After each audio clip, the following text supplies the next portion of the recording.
Yung mga OFW na pagdating sa bahay, galing trabaho, wala nang oras para magluto. Dinadaan na lang sa pahinga. Minsan, kape na lang. Kaya, tinapay. Ang daming OFW ang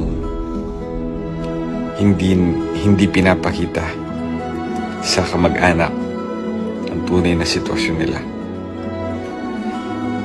Una, dahil ayaw nila na kaawaan sila kasi sila yung mga breadwinner, sila yung bibigay ng motibasyon sa pamilya para magpatuloy sa kahirapan.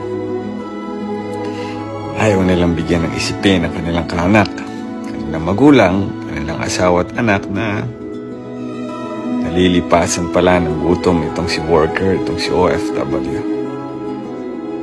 Kaya kung meron kang kamag-anak o asawa o ama, nanay, OFW, kamustahin mo kung kumain na siya. 100%, hindi pa.